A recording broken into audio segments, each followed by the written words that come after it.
বগুড়ার সদর উপজেলায় ঘটে গেল চাঞ্চল্যকর ও হৃদয় বিদারক এক ঘটনা।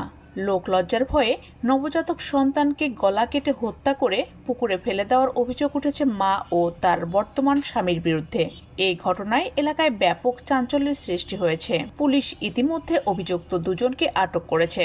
ঘটনাটি ঘটেছে বগুড়া সদর উপজেলার শেখরকোলা ইউনিয়নের তেলিহারা গ্রামের উত্তরপাড়ায়। পুলিশ ও স্থানীয় সূত্রে জানা যায়, প্রায় 1 বছর আগে গাবতলী উপজেলার অঞ্চুরখি এলাকার নিপার সঙ্গে বিয়ে হয় নারুলি এলাকার শুকুর আলীর। তবে দাম্পত্য কলহের কারণে প্রায় 6 মাস আগে তাদের বিচ্ছেদ ঘটে। পরে চলতি বছরের 15 রমজানে শেখরকলা ইউনিয়নের নুরুল আলমের ছেলে দুলালের সঙ্গে দ্বিতীয়বার বিবাহ বন্ধনে আবদ্ধ হন নিপা। অভিযোগে রয়েছে, শুক্রবার দিবাগত রাতে নিপা একটি সন্তান প্রসব করেন। এরপর লোকলজ্জার ভয়ে নবজাতকের গলায় ব্লেড চালিয়ে হত্যা করা হয়। পরে শিশুটির মরদেহ বাড়ির পাশে একটি পুকুরে ফেলে দেওয়া হয়।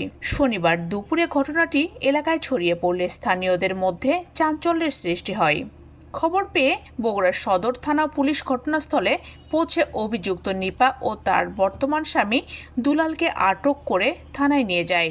বগুড়া সদর থানার অফিসার ইনচার্জ ইব্রাহিম আলী জানিয়েছেন, ঘটনাস্থলে গিয়ে আমি লাশ দেখতে পাই। লাশের আমার যে তদন্তকারী কর্মকর্তা সে লাশ সুরতহাল প্রস্তুতের জন্য সুরতহাল প্রস্তুত করে। লাশের গলায় কাটার চিহ্ন আছে।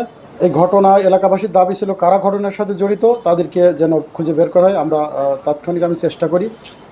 চেষ্টার ফলে আমি এই যে নবজাতক তার পাষণ্ড মা নিপাকে ধৃত করি এবং প্রাথমিক জিজ্ঞাসাবাদে সে স্বীকার করেছে যে সে নবজাতকের মা এবং সে লাশটা পুকুরে ফেলা দিয়েছেন এবং ফেলানোর আগে ব্লেড দিয়ে তাকে গলায় পোঁচ দিয়েছে।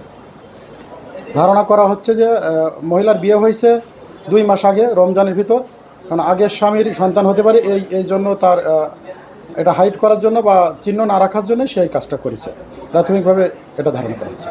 নবজাতকের মরদেহ উদ্ধার করে শহীদ জিয়াউর রহমান মেডিকেল কলেজ হাসপাতাল মর্গে পাঠানোর প্রক্রিয়া চলছে।